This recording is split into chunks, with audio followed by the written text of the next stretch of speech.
रिद्धि के मामा बोले, ठीक है आप लोग आइए, मैं मिलता हूँ आपको वही। इतना कह के कविता जी ने फोन काट दिया। कविता जी ने दादी से तैयार होने के कहा और खुद भी तैयार होने चली गई। दूसरी ओर रिदम और रिद्धि ऑफिस में काम कर रहे थे, तभी रिद्धि के पास उसके भाई का फोन आया। रिद्धि ने फोन उठाया और उसे बात करने एक कोने में चली गई थी। उधर से रोनी बोला, दी मुझे अभी 1 लाख रुपए की जरूर है, प्लीज आप मुझे अभी पैसे भेज दो, रीजन मैं बाद में बता दूंगा। वो बहुत घबराया हुआ बोला तो रिद्धि भी बहुत परेशान हो गई थी। उसकी बात सुनकर उसे कुछ समझ नहीं आया वो क्या करे, क्योंकि वो तो अपनी सारी सैलरी पहले ही खर्च कर चुकी थी। आधे पैसे रोनी की फीस के, आधे जो उसने एडवांस लोन लिया उसके काट गए। अब उसके पास मुश्किल से 5,000 रुपए होंगे। अब वो अचानक से 1 लाख रुपए कहाँ से दे, वो बहुत परेशान हो गई थी। उसको अंदर ही अंदर रोना आ रहा था। वो कहाँ से इतने पैसे अचानक से लाए। वो कुछ भी नहीं बोली। रिदम उसकी ओर देख तो रहा था पर बोला कुछ नहीं। रिद्धि बिना कुछ रिदम को बताए भरी आंखों से केबिन से बाहर आ गई और वो आकर सीधे तारा के पास आए। उसकी आंखें बरसने को हो रही थी, इसलिए वो बिना तारा को कुछ भी बताए वो सीधा को छत पे ले आई थी। तारा भी अचानक से रिद्धि के इस बिहेव से बहुत परेशान थी। वो बोली, क्या हुआ रिद्धि, तू अचानक से इस तरह क्यों ले आई मुझे।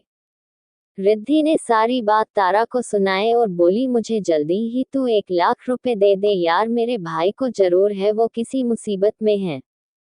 तारा ने उसकी बात सुनी और बहुत ही दुख के साथ बोली, काश यार मैं तुझे दे पाती, पर तू भी जानती है न, मेरे सारे पैसे मेरे भाई बहन और घर के खर्चे में खत्म हो जाते हैं। मेरे घर में मैं ही कमाने वाली हूँ। मेरा भाई अभी पढ़ रहा है, पापा की जगह मैं ही तो नौकरी करती हूँ। तो बता तू मैं कहाँ से पैसे बचा पाए, और थोड़े बहुत बचते हैं उनको माँ ने फिक्स डिपॉजिट में डाल रखा है। तो सारी यार मैं तेरी कोई हेल्प नहीं कर पाई।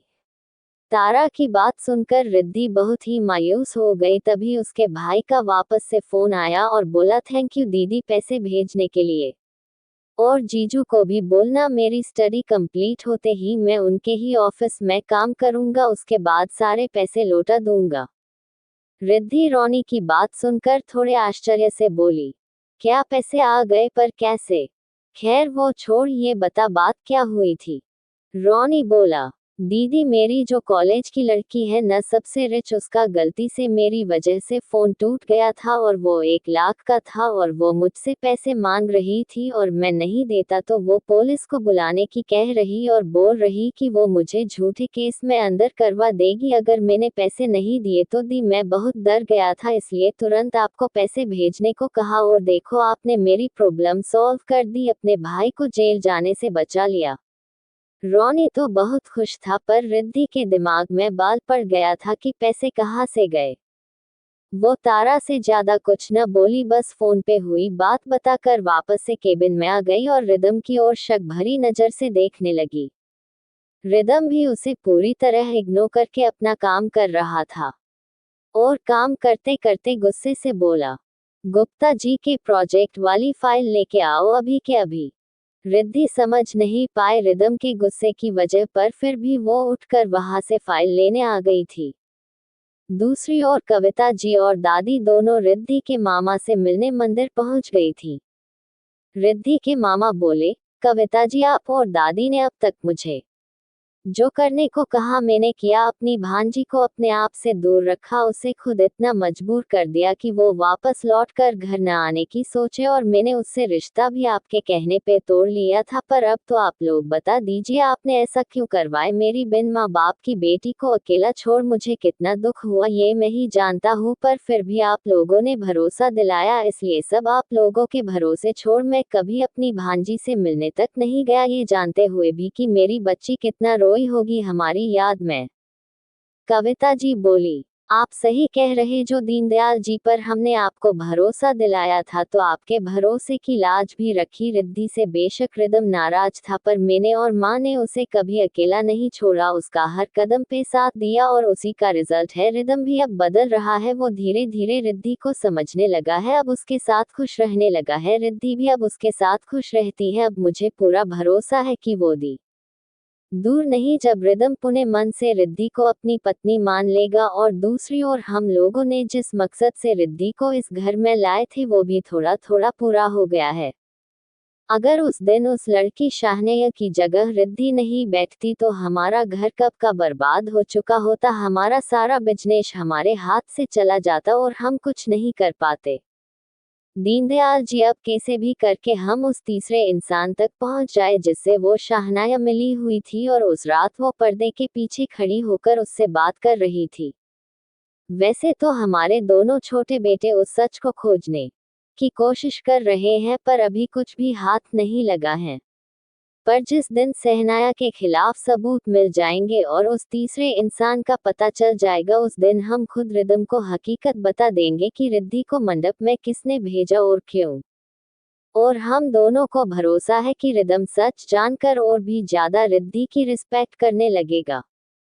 पर तब तक आप थोड़ा और साथ दीजिए हमारा, और अपने बेटे और अपनी पत्नी के सामने से सच छुपा लेना। दीनदयाल जी हाथ जोड़कर बोले, हमको आप दोनों पे भरोसा है, आप लोग जल्दी कीजिए, अब अपनी बिटिया से दूर होना बहुत मुश्किल हो रहा है। माँ और कविता जी दोनों ने दीनदयाल जी को आगे का प्लान बताया और उनको भरोसा दिलाकर वहां से घर जाने को कहा, और खुद भी वापस घर आ गई थी। ये पाठ शुरू करने से पहले पहला पार्ट रीड कर ले, क्योंकि कहानी में काफी लंबा अंतराल हो गया था, तो पहले पीछे के पार्ट पढ़ो फिर ये पढ़ना। सब लोग घर आ चुके थे। रिदम और रिद्धि अभी भी ऑफिस में थे। रात के 9 बज गए थे। रिदम अभी भी काम कर रहा था। वो थोड़े गुस्से में था, जिसका रीजन रिद्धि को समझ नहीं आ रहा था। रिद्धि टाइम को देखकर धीरे से बोली, सर टाइम बहुत हो गया है, घर सब वेट कर रहे होंगे, दादी चिंता करेगी तो हमको घर चलना चाहिए। रिदम ने तिरछी नजर से रिद्धि को देखा और वापस काम करने लगा। रिद्धि उसके ऐसा रिएक्शन देखकर कुछ न बोली आगे। रिदम चुपचाप काम किए जा रहा था। रिद्धि उसको देखे जा रही थी। देखते ही देखते कब रात के 11 बज गए उसे पता भी न चला। रिद्धि को जोरों की भूख लग रही थी, पर वो कह नहीं पा रही थी। वो अपने नाजुक से पेट को पकड़कर रिदम को देखे जा रही थी। रिदम तो आज रिद्धि को परेशान ही किए जा रहा था। रिद्धि ने थक हार कर बोला, सर चलिए न घर। रिद्धि का इतना कहना था कि रिदम ने फाइल दूसरी ओर फेंकी और गुस्से में उसकी ओर आकर उसको बाजू से पकड़कर उठाया और गुस्से में दांत पीसकर बोला, घर जाना है ये बोल सकती हो ना? भूख के मारे पेट दर्द हो रहा है ये नहीं बोल सकती? तुम्हारे भाई को तुम्हारे पैसों की जरूरत थी वो भी नहीं बोल सकती? अकेली परेशान हो सकती हो पर बता नहीं सकती? बस घर जाना है ये याद दिला सकती हो? रिदम की बात सुनकर रिद्धि की भौहें तन गई। वो समझ गई कि रिदम क्यों नाराज था उससे। वो आंखें बड़ी बड़ी करके रिदम को देखे जा रही थी। तभी रिदम वापस से बोला, अब पेट क्या मुझे घूर कर ही भरना है? रिद्धि ने नजरें नीची कर ली और हल्के से गर्दन हिलाकर बोली, सॉरी सर। रिदम ने रिद्धि को खुद से दूर किया और बोला, कल मलेशिया जाना है, वहाँ के क्लाइंट से मैं खुद मीटिंग करूंगा, इसलिए आज सारी फाइल घर लेके चलना। और हाँ, अपनी और मेरी दोनों की पैकिंग कर लेना। रिदम ने आदेश देते हुए कहा। तो आद्या ने बस गर्दन हिला दी और कुछ नहीं कहा। रिदम आधा दोनों ऑफिस से बाहर आ गए थे और टाइम को देखते हुए रिदम ने गाड़ी एक रेस्टोरेंट की तरफ घुमा दी और रिद्धि के साथ खाना खाने चला गया। दोनों खाना खाते टाइम भी चुप ही थे। खाने के बाद भी दोनों चुपचाप आकर गाड़ी में बैठ गए। रिद्धि रिदम का गुस्सा अच्छे से समझ रही थी, इसलिए कुछ बोलना चाह रही थी पर बोली नहीं। दोनों कब चुपचाप घर आ गए थे पता ही न चला। रूम में आते ही रिदम ने अपना लैपटॉप रखा और चेंज करने चला गया। रिद्धि कल रात भी ठीक से नहीं सो पाई थी और आज भी दिन भर की थकान की वजह से उसे नींद आ रही थी, इसलिए वो रिदम के आने का वेट करने लगी। पर रिदम को देर होने लगी। वो वही बिस्तर पे बिना कपड़े चेंज किए लुढ़क गई। रिदम जब बाहर आया तो देखा रिद्धि बिना चेंज किए बेड पे बिखर गई है। रिदम ने अपने पांव बेड की तरफ बढ़ाए और रिद्धि के पास जाकर उसको ठीक से लिटाया। रिदम बेड पे आकर पीछे से उसकी ओर से आकर रिद्धि को ठीक करने लगा। रिद्धि गहरी नींद में नहीं जा पाई थी, तो जैसे ही रिदम ने उसको सीधा लिटाया तो रिद्धि जाग गई। वो रिदम की आंखों में देखने लगी। इस टाइम रिदम के हाथ उसकी कमर से लपेटे हुए थे और आधे से ज्यादा रिद्धि पे झुका हुआ था। रिदम रिद्धि दोनों आंखों में देखने लगे। रिदम ने अब गौर से रिद्धि को देखा। निदों में रिद्धि और भी ज्यादा सुंदर लग रही थी। रिदम ने उसकी कमर पे अपनी पकड़ मजबूत की और उसे अपनी ओर खींचकर उसे अपने सीने से चिपका कर बोला, कपड़े चेंज करने में भी दिक्कत है क्या, या कहें तो दूसरा वॉशरूम भी बनवा दो रूम में।